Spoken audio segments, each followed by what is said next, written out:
इस वीडियो में हम करने वाले हैं क्लास 10 का ट्रिग्नोमेट्री एक्सरसाइज 8.1। ठीक है, तो क्वेश्चन नंबर 1 है कि in triangle A B C right angle at B.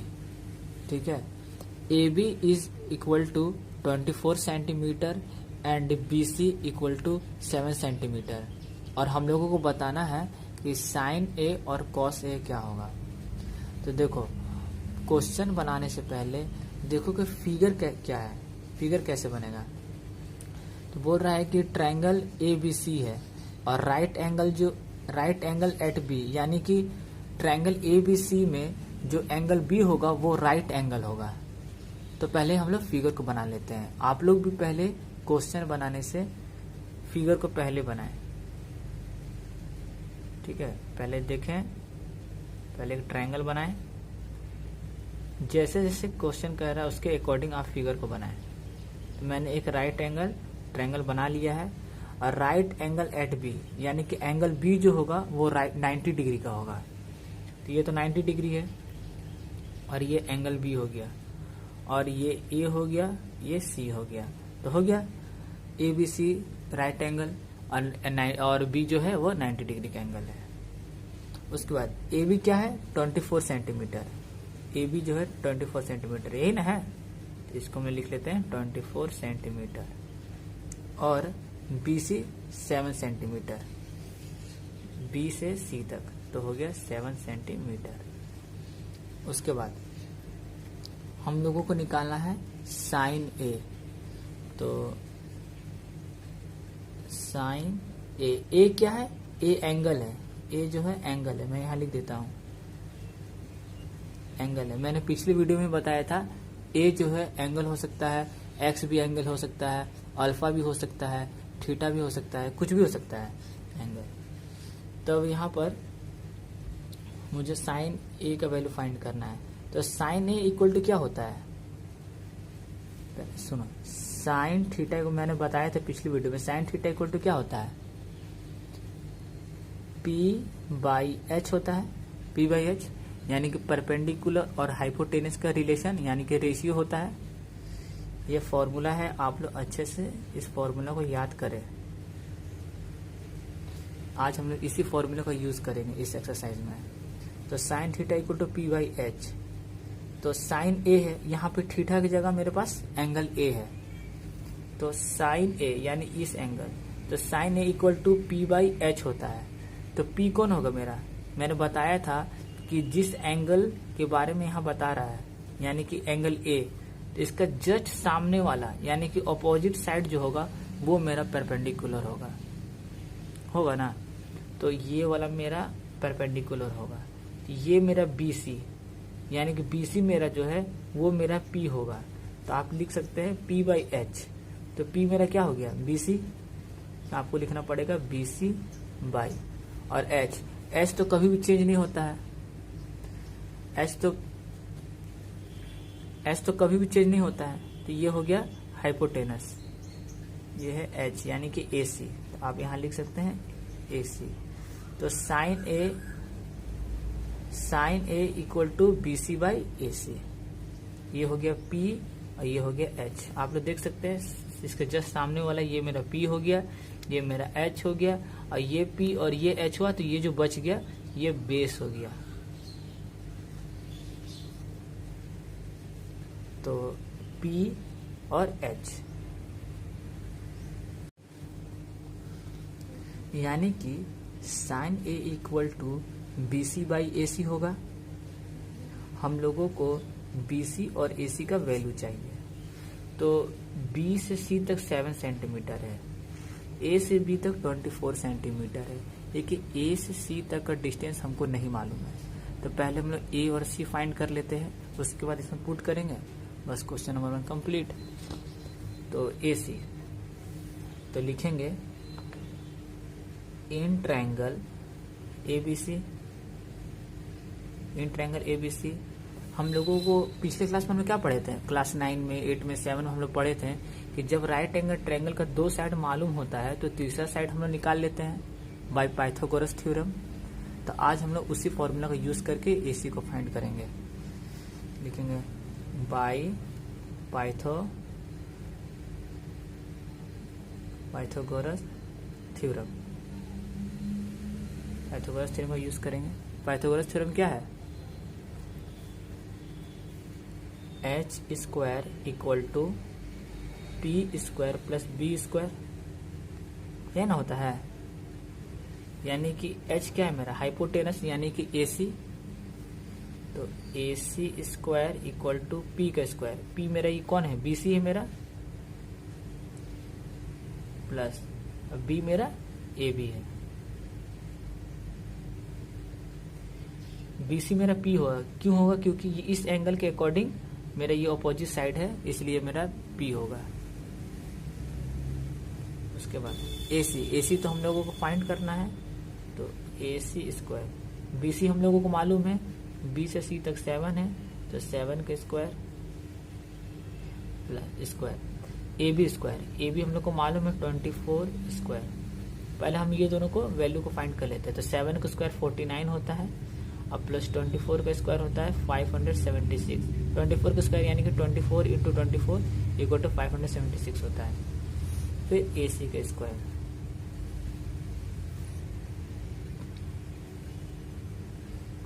फिर AC स्क्वायर। अच्छे से लिखें। अब 576 में 49 को ऐड करेंगे, तो 576 में 49 को ऐड करेंगे तो 625 होगा। तो 625 को हम लोग लिख लेते हैं। और आपको मालूम होगा कि स्क्वायर हटता है तो इक्वल टू के उधर यानी कि RHS में जाएगा, तब ये स्क्वायर रूट हो जाएगा। और ये अगर रूट होता तो इक्वल टू के इधर आएगा यानी कि LHS में आएगा, तो वापस से फिर स्क्वायर हो जाएगा। तो 625 का स्क्वायर रूट क्या होगा? 25।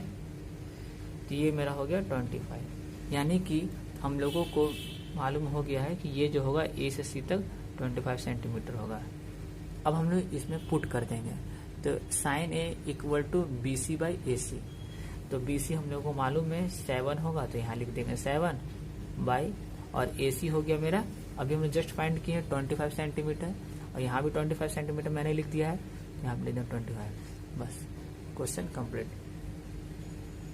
ये है आपका साइन A का वैल्यू। सेम इसी प्रोसेस से हम लोग cos A भी निकालेंगे। तो cos A के लिए देखिए, cos A हम लोग फाइंड करना है।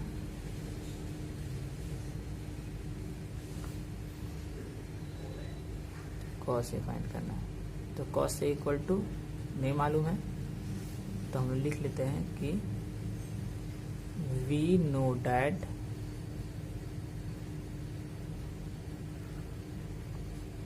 cos A equal to B/H होता है।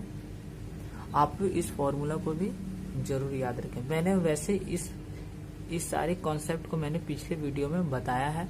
आपने उस वीडियो को नहीं देखा है तो आप पहले उस वीडियो को जरूर देखें और उसके बाद इस एक्सरसाइज में आए। तो cos A equal to B/H होता है, यानी कि cos A equal to B और H। तो B और H क्या होगा? cos A है, तो cos A का जस्ट सामने वाला ऑपोजिट साइड ये मेरा P होता है, यानी कि मेरा B मेरा क्या होगा? AB होगा, और ये H तो मेरा कभी चेंज होता नहीं है, जो कि AC है मेरा। तो AB बाई AC,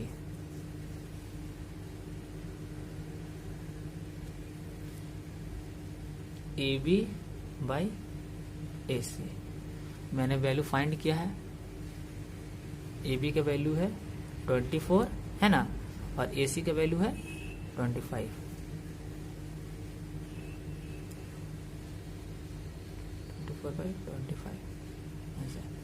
ये आपका क्वेश्चन नंबर 1 कंप्लीट हो गया। इसी तरह से करके क्वेश्चन नंबर 2 को भी आप जरूर बनाएं। उसमें हम लोगों को साइन C और cos C का वैल्यू फाइंड करना है। ठीक है, आगे बढ़ते हैं। मैंने क्वेश्चन नंबर 2 को लिख लिया है और उसके फिगर को भी बना दिया है। सेम जैसे मैंने क्वेश्चन नंबर 1 को बताया है, सेम वैसे ही साइन C और cos C का वैल्यू भी फाइंड होगा। मैं इस क्वेश्चन को सॉल्व नहीं कर रहा हूँ, बस आपको हिंट के लिए समझा रहा हूँ कि साइन C निकालना है, तो sign C equal to P/H होगा ना। तो साइन C इस बार मेरा ये वाला एंगल हो गया। तो P मेरा कौन होगा, जस्ट इसके जस्ट सामने वाले साइड यानी कि अपोजिट साइड AB। तो इस बार मेरा होगा AB और H तो चेंज होता नहीं है, मैंने कई बार बताया है। AC लेंगे AC और cos C में जब ये वाला मेरा P होगा तो ये वाला मेरा B होगा, यानी कि BC/AC। इस क्वेश्चन को आप खुद से जरूर अटेम्प्ट करें और मुझे कमेंट सेक्शन में जरूर बताएं। बढ़ते हैं क्वेश्चन नंबर 2 में। अगर आपको इस क्वेश्चन में कोई प्रॉब्लम होता है तो आप मुझे कमेंट सेक्शन में बता सकते हैं। बढ़ते हैं।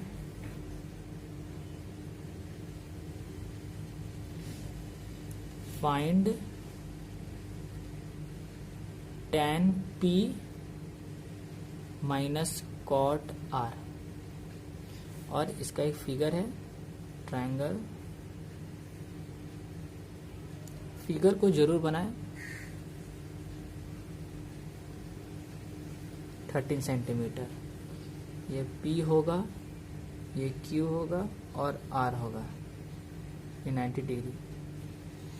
हम लोगों को इसका वैल्यू फाइंड करना है, tan P और cot R। ये मेरा क्या है, tan P जैसे मैंने बताया था कि एंगल थीटा भी हो सकता है, एंगल A भी हो सकता है, एंगल X भी हो सकता है। उसी तरह से मेरा एंगल P है, यानी कि ये वाला एंगल है, और cot R है, यानी कि ये वाला एंगल है।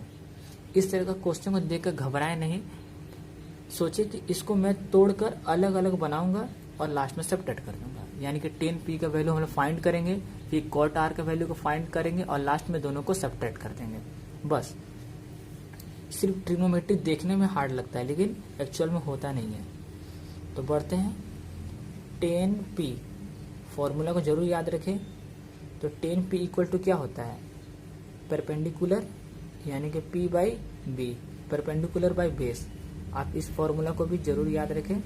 tan theta equal to P/B होता है। इस फॉर्मूला को मैंने यहाँ लिख दिया, आप जरूर इसको याद करें। तो tan P equal to P/B होता है, तो यानी कि इस एंगल के हिसाब से मेरा P कौन होगा, जस्ट इसके अपोजिट साइड वाले, यानी कि ये वाला मेरा RQ जो होगा मेरा P होगा, और B मेरा कौन होगा, ये वाला, क्योंकि 90 डिग्री का अपोजिट साइड जो होता है वो हमेशा हाइपोटेनस होता है। तो ये वाला मेरा P है, ये वाला मेरा H है, तो ये वाला मेरा B ऑटोमेटिक हो गया। तो मुझे ये चीज देखना होगा कि sign theta equal to P/B होता है। तो मेरे पास P है, B है और H है, लेकिन हम लोग देख सकते हैं क्वेश्चन में कि हमारे पास H का वैल्यू है, B का वैल्यू है, लेकिन P का वैल्यू नहीं है। तो पहले हम लोग P को फाइंड कर लेंगे बाय पाइथागोरस थ्योरम, उसके बाद इस वैल्यू में पुट कर देंगे। तो पहले हम लोग फाइंड कर लेते हैं। इसको मैंने पहले अभी लिख देता हूँ, tan P equal to P/B। तो P मेरा कौन होगा, जस्ट इसके सामने वाला, यानी कि आप भी ऐसे लिखें QR बाई, और ये वाला मेरा B हो गया, यानी कि PQ। तो हमारे पास QR RQ नहीं है या फिर QR, दोनों एक ही बात है। इसका वैल्यू मेरे पास नहीं है, लेकिन PQ की वैल्यू हमारे पास है। तो पहले हम लोग इसको फाइंड कर लेते हैं।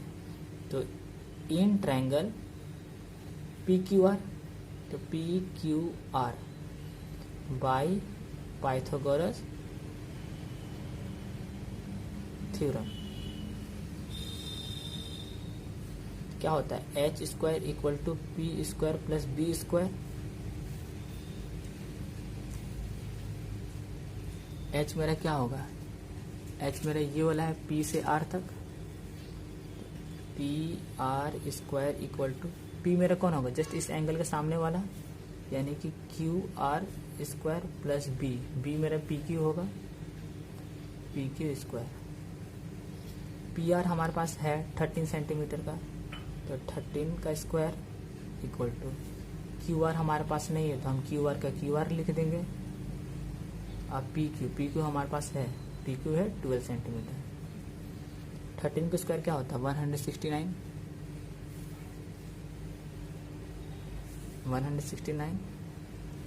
QR हो गया, नहीं मालूम है QR आप लिख दीजिए, और 12 का स्क्वायर होता है 144। ये प्लस में है तो LHS में जाएगा तो साइन उल्टा हो जाएगा, यानी कि 169 minus 144 equal to QR square होगा ना।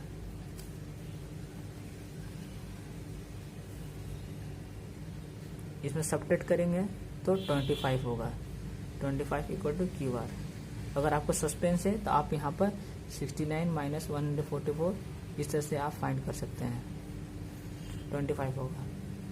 अब ये स्क्वायर को हटाएंगे, यानी कि इक्वल टू को उधर भेजेंगे तो यहाँ पर रूट लग जाएगा, यानी 25 का अंडर रूट स्क्वायर, यानी कि मैं इसको यहाँ लिख देता हूँ QR। स्क्वायर को हटाएंगे तो इक्वल टू को उधर हो जाएगा 25 के अंडर रूट, ये हो जाएगा 5, यानी कि हम लोगों को QR का वैल्यू फाइंड हो गया, यानी कि 25 होगा, सॉरी 5 होगा। अब हम इस QR के वैल्यू को क्या करेंगे, इसमें पुट कर देंगे तो QR मेरे पास मिल चुका है, 5 होगा, यानी कि 5 होगा तो QR हो गया 5 बाई, अब PQ हो गया P से Q तक 12, ये आपका 10P का वैल्यू हो गया। उसी तरह से अब हम लोग कॉट R का वैल्यू फाइंड करेंगे, देख सकते हैं यहाँ पर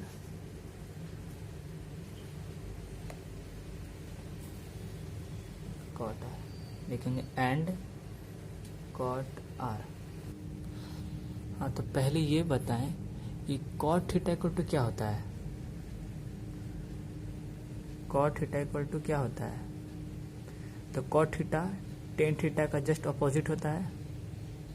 तो टेन थीटा इक्वल टू मैंने बताया है कि P/B होता है, तो इसका रेसिप्रोकल हो जाएगा कॉट थीटा, यानी कि B/P। आपको ये फॉर्मूला भी याद रखना है कि cot theta equal to B/P होता है, तो यहाँ लिख लेंगे B/P। अब कॉट R है, तो कॉट R है तो ये एंगल R है, इस एंगल के अकॉर्डिंग B/P, तो B कौन होगा, इसके जस्ट सामने वाला ये तो P होगा, तो B कौन होगा, B मेरा क्या होगा R से Q तक, तो RQ/PQ।